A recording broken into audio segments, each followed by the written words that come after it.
And we're calling it today, Failure Need Never Be the Last Word. So just a little bit of a reminder, what we've been looking at in the last few weeks in the book of Judges, this character Samson.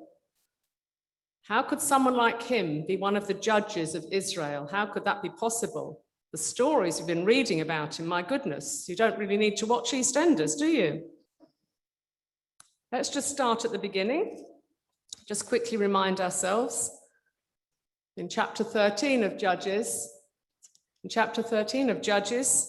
his mother wasn't able to conceive. We've seen that story for other women in the Bible, haven't we? And wonderfully, God intervenes. And as with some other women who conceive, this is going to be a special child.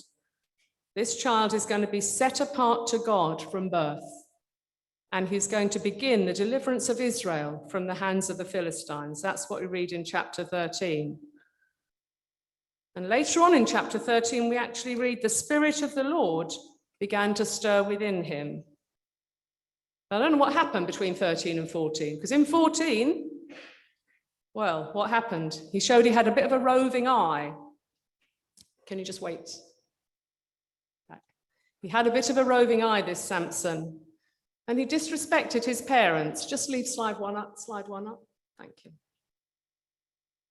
And we read about his marriage, just completely out of control, this guy, completely out of control. In chapter 15, we saw him being angry and getting even, and we saw this cycle of revenge all the time, going round and round in circles.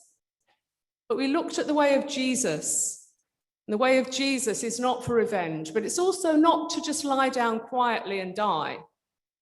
It's to have mercy and love and forgiveness. And last week in chapter 16, he fell in love again. And the love just completely consumed him. I'm always curious, actually, about how Delilah felt about him. But anyway, completely consumed him. He forgot his Nazirite vow again. So what are we going to look at today? We're going to read Judges chapter 16 today.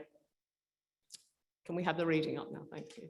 I'm going to actually start at verse 21, which is a little bit from last week, just to remind you what had happened. He'd been persuaded to reveal the secret of his strength. So obviously, Delilah, for a bit of money, told someone the secret. And now he has no hair and his strength has left him.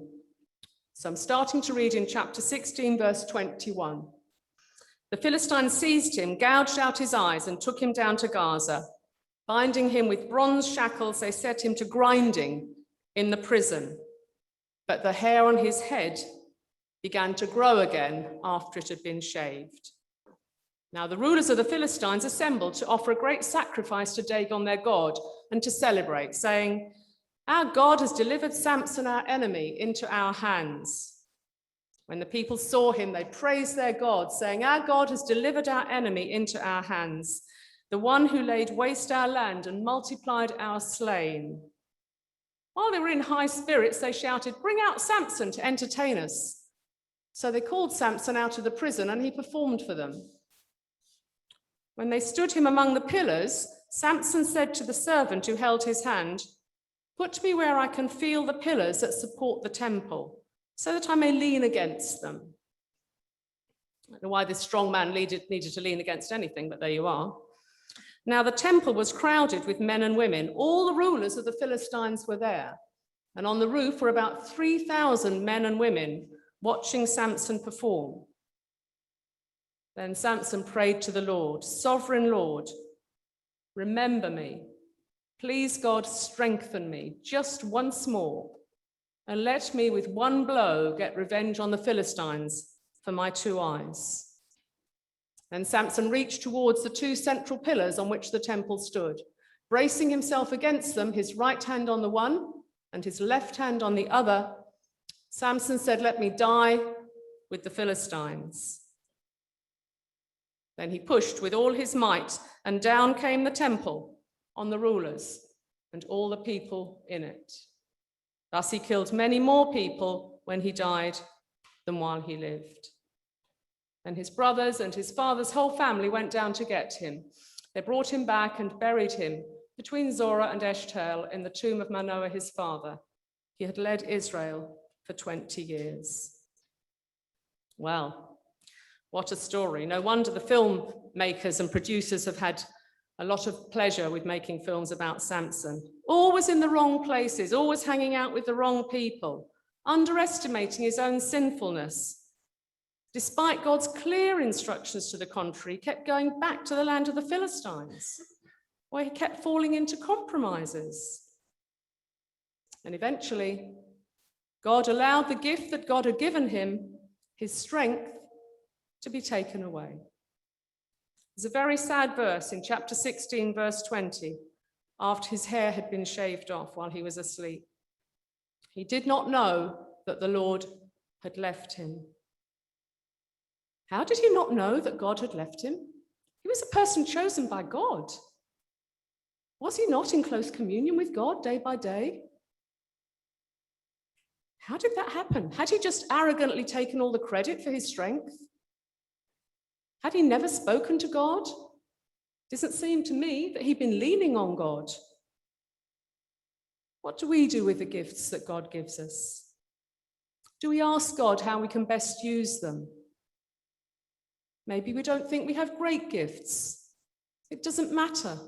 Like when we talked earlier about good news stories, God helps us in little ways and big ways. Some people he gives great gifts, some people he gives small gifts. The person who helps with the table for the Lord's Supper, the person who does the flowers, the person who does the cleaning in the church. They're sometimes quite small, inconsequential gifts, but they're important things. We know very well the story of the loaves and fishes, when the disciples had to feed 5,000 people, and they found a boy who had 2 fish and a few loaves, and it was enough. We know very well the passage in 1 Corinthians chapter 12 about the body and how all the parts of the body are important. So if any of you are thinking this morning, I'm not Samson, I don't have that gift, you have a gift, at least one gift that God has given you. And you talk to God about how you're going to use it, because he's going to help you use it. So Samson's hair, we know that the head being covered is a sign of honor. We know that kings and queens are crowned, aren't they? Samson was dishonored now because his hair had been cut after he'd just given in to persistent questions. Let's just look at a verse in Proverbs. It's like Proverbs chapter 28. He who trusts in himself is a fool. I don't know if Samson was trusting in himself, but he certainly had this gift of phenomenal wisdom, phenomenal strength, but he seemed to lack wisdom, or he certainly lacked astuteness. He certainly lacked insight. We don't need to be clever. We don't need to be strong. We just need to trust in God. We might not understand the way he works. We might not understand passages in the Bible. We might struggle with Judges. I struggled a bit with Judges. But we just need to trust in God. We don't need to trust in ourselves. And if we trust in him, he will help us to use the gifts he's given us as he intended. And he will restore us, because we're going to see how failure isn't really the end. It wasn't the end for Samson.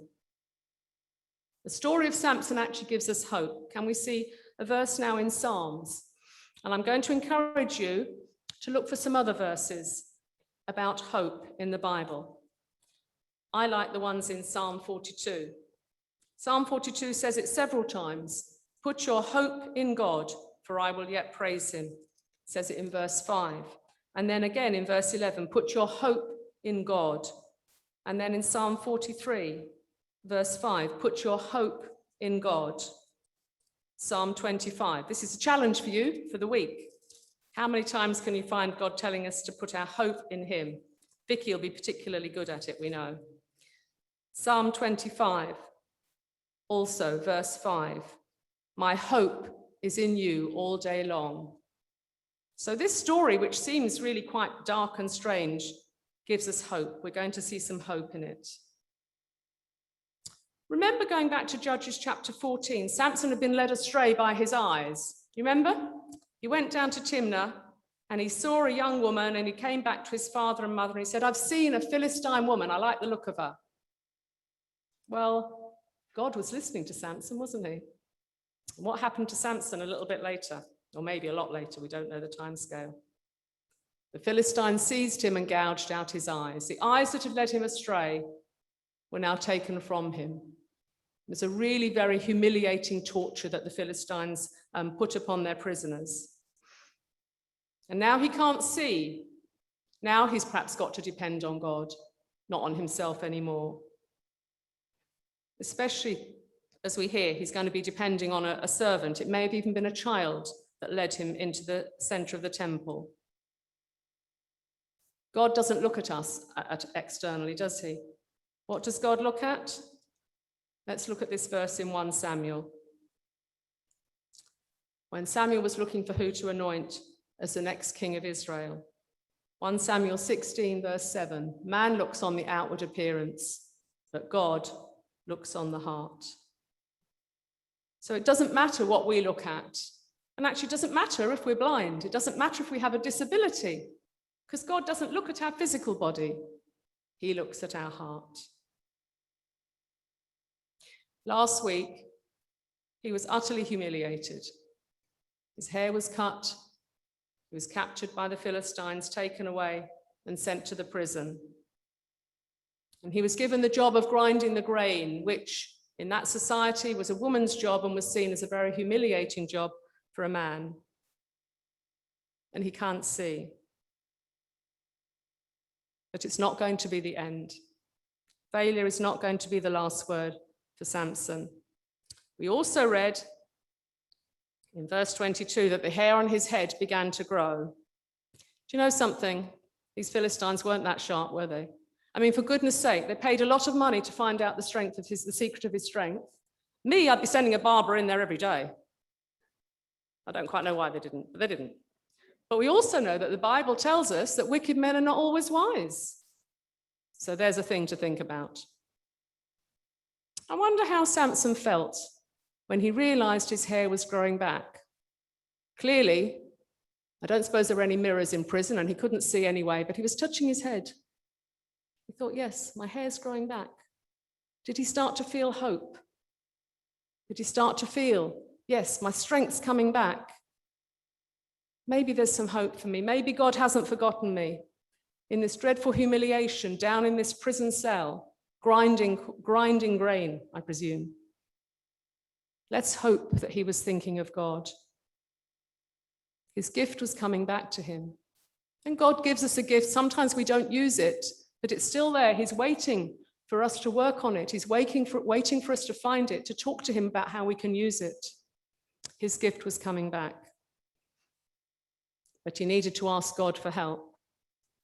There's one other time in this story where he did ask God for help. I have to say I thought it was rather selfish. In chapter 15, he got very thirsty. It's the first time we hear him crying to God, "Oh God, I'm thirsty, poor little me. Must I not die of thirst?" But God answered his prayer and God provided water for him. But that was a selfish prayer. He's going to pray a different prayer this time. Let's look at chapter 16, verse 28. Samson prayed to the Lord, "Remember me, strengthen me." Again, we can go to many of the Psalms and see those sort of prayers, cries for help. I'm going to give you a couple now. Psalm 5, verse 2. "Listen to my cry for help, my Lord and my God, for to you I pray." And there's many other Psalms. I'll give you a couple more. People of David and maybe others calling to God for help. Psalm 17, verse 1. "Hear, O Lord, my righteous plea. Listen to my cry. Give ear to my prayer." We can always call on God when we're in need. And Samson now, very late in the day, has learnt he can call on God. "O sovereign Lord," a prayer of worship. "O sovereign Lord, remember me." He was frightened God had forgotten him. "Remember me. O God, please strengthen me." It's a good prayer. It's a good prayer for us to pray, isn't it? Day by day. Remember me and strengthen me. You know, up till now, Samson had been a bit of a loner. We look at the other judges, they'd always worked with a group of people. Remember Gideon, he called a group of people together. Deborah, she called people together. Judge is always on his own. Samson always on his own. This time he's realizing he needs to call on God's help.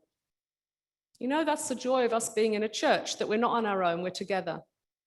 And you know, even Jesus, the Son of God, when he was on earth, he had a team around him. He had a team of 12 disciples plus others. We go right back to the beginning of the Bible. God created man, and he said it's not good for him to be alone. It's good for us to be part of a body, to work together, to serve God. And that's what we want to do in our church family as we serve God here in East Barnet. Samson didn't really seek his death. It came to him. But remember what his job was. You remember when he was born? In chapter 14, what we're told. He was going to be set apart to God from birth and to begin the deliverance of Israel from the hands of the Philistines. He'd had his own way of trying to deal with that up till now. But now God is going to use him to carry out what he was born to do. And you know something quite amazing about Samson? Some of you might know a fantastic chapter in Hebrews, which some people call the Hall of Faith. It's Hebrews chapter 11. And one day, perhaps when you've got 5 minutes to spare, you might like to reread it. It's a wonderful list of lots and lots of people in the Bible who have been brilliant, brilliant saints because of their faith. And you'll have some surprises about who's in there, in the same way as we're going to have some prizes when we get to heaven about who we meet. And you know who's in there? To my amazement, Samson. Would you believe it? Verse 32.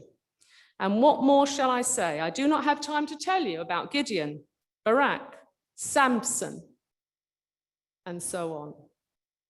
So God let Samson's name be put in the Bible in Hebrews 11, along with some other great, great men of faith who we all have no doubt should be there. But Samson was there as well. After he died, maybe his parents remembered the circumstances of his death. Maybe they praised God for the way he had died victorious. And you know, the other interesting thing is his mother hadn't been able to conceive, but actually, after he was born, other children came along and he had brothers. Isn't that wonderful? God continuing to work. And before he died, as I said before, he was so humble, he had to ask the servant to lead him. Take me to the pillars. He couldn't see where the pillars were. He was helpless, and he asked God to help him. You know, I thought it's a little bit like,